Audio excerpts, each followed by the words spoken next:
वालेकुम अस्सलाम। क्या हाल चाल है? अल्लाह का शुक्र, बिल्कुल ठीक ठाक। आप सुनाएं? अल्लाह का करम है। फ़र्स्ट ऑफ़ ऑल मैं आपका शुक्रिया अदा करूँगा कि यार आपने टाइम दिया, अपनी बिज़ी स्केड्यूल में से थोड़ा सा टाइम निकाला। हम बेसिकली आपको बुलाया इस वजह से कि हम सोचते हैं कि आप एंटरप्रेन्योर हैं। क्या आप सोचते हैं आप एंटरप्रेन्योर हैं?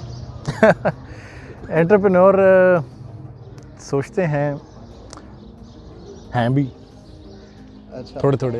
क्या करते हैं आप वैसे? मैं इस वक्त एक ऑनलाइन स्टोर चला रहा हूँ पाकवेंट्स के नाम से। parkvents.com।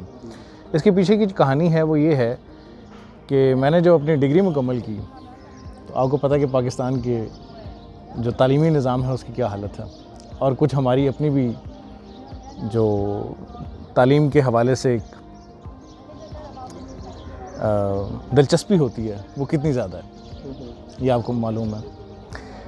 तो जब मैं अपनी डिग्री कंप्लीट करके बाहर आने वाला था तो एंटरप्रेन्योरशिप का और मोटिवेशनल स्पीकिंग का बहुत दौरा था। यूट्यूब पे बहुत लेक्चर्स आते थे, फेसबुक पे बहुत लेक्चर्स आते थे। तो हमने कुछ सोचा कि हम भी कुछ करें। हम एक दो दोस्त थे, हमने सोचा कि हम भी कुछ प्लान करते हैं, कुछ चीज़ लाते हैं, उसको कुछ बेचते हैं। तो कुछ नया करने की कुछ नया करने के प्लान आया कि अच्छा चलो कुछ करते हैं। तो हमने कुछ पैसे अपने इकट्ठे किए और कुछ गारमेंट्स मंगवा लिए हमने लाहौर से, और वो विदिन अ मंथ हमने वो बेच लिए। और तब हमें पता चला कि हमारे अंदर एक एंटरप्रेन्योरियल जो एक स्पिरिट है वो वरना हम उसी कैटेगरी में थे कि जॉब करना और आराम से अपने जो है सादा ज़िंदगी गुजारना। बेसिकली आप क्या कहेंगे कि एंटरप्रेन्योरशिप होती क्या है? मेरे लिहाज से तो जो ये रेडी लगाने वाला होता है ये भी एंटरप्रेन्योर होता है। बिल्कुल क्योंकि वो अपना बॉस खुद होता है। तो आप क्या कहते हैं कि आपकी नज़र में 2 से 3 लफ्ज़ों में या 10 सेकंड बता दें कि एंटरप्रेन्योरशिप होती क्या है? एंटरप्रेन्योरशिप होता है एडवेंचर। अगर आप एडवेंचरस हैं तो आप एंटरप्रेन्योरशिप कर सकते हैं। इसमें ज़रा मुश्किल हालात भी आते हैं, अच्छे हालात भी आते हैं, कभी अप्स आते हैं, कभी डाउन्स आते हैं। और उसके बारे में बोला जाता है कि they are their own boss. तो नॉर्मली जो लोग जॉब कर रहे होते हैं उनके बॉस भी होते हैं, वो तो उनकी बहुत ज़्यादा चापलूसी करते हैं। आपने अपने आप की चापलूसी की थी फिर ये सारा करने के लिए? नहीं, ऐसा नहीं है कि they are their own boss.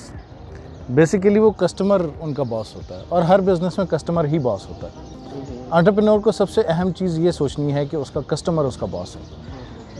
अगर वो अपने कस्टमर को अहमियत नहीं देगा तो फिर कोई फ़ायदा नहीं है, उसकी एंटरप्रेन्योरशिप का कोई फ़ायदा नहीं होगा। कस्टमर की के आप कह लें कि एतमाद को हासिल करना, कस्टमर को अच्छी क्वालिटी प्रोवाइड करना, कस्टमर के लिए और लोगों के लिए, पब्लिक के लिए कौन सी ऐसी चीज़ है। बेसिकली एंटरप्रेन्योरशिप ये होती है कि आपके सामने कोई भी इशू आया और आपने उसको हल कर दिया। एक यूथ को मैसेज दें, मुझे भी मैसेज दें, मैं जिनको वीडियोस दिखाना चाह रहा हूँ उनको भी मैसेज दें, पाकिस्तान को एक मैसेज दें कि what should they do. Message simple सा यही है कि हमारे मुल्क में बहुत ज़्यादा पोटेंशियल है। जैसे मैंने आपको बताया कि मेरी अपनी कहानी ये है कि मैंने भी कभी एक्सप्लोर ही नहीं किया था। मोटिवेशनल स्पीकर आपको ये ज़रूर बताएंगे कि आपने वो काम करना है जिसमें आपका इंटरेस्ट है, लेकिन वो इंटरेस्ट आपको पता कैसे चलेगा कि आपके पास है? ये लेजिट है। आपने कैसे करना है? वो ऐसे करना है कि आपने हर चीज़ में पंगे लेने हैं, आपने हर चीज़ को ट्राई करना है, और फिर एट द एंड अचानक कुछ ऐसा होगा कि आपको पता चलेगा ओह मैं तो ये कर सकता हूँ, और आप उसका सोल्यूशन भी निकाल सकते हैं। वो आपको कोई ना कोई ऐसी चीज़ हिट करेगी। जैसे एक बड़ी छोटी सी एग्जांपल देता हूँ मैं, जैक मा की, जिसको एक स्टोर में कुछ चीज़ चाहिए थी, वो वहाँ लेने गया, उसको वहाँ नहीं मिली, और उसके जहन में ये सोच आई कि दुनिया में कितने ऐसे लोग होंगे जिनको चीज़ चाहिए होती होगी और वो उस वक्त अवेलेबल नहीं होती होगी। और इसने इतना बड़ा आइडिया पेश किया कि उसने इतना बड़ा आइडिया पेश किया कि मैं एक ऐसी चीज़ बनाऊंगा कि जहाँ पे हर चीज़ हर वक्त अवेलेबल होगी। This is entrepreneurship. किसी भी प्रॉब्लम का सोल्यूशन निकाल दें। बहुत शुक्रिया, थैंक यू वेरी मच। बहुत शुक्रिया कि हमारी नेशन इस तरफ जाए ताकि बी योर ओन बॉस हो, इंशाल्लाह ग्रो करे इंशाल्लाह। Thanks for the time Ali. बहुत शुक्रिया।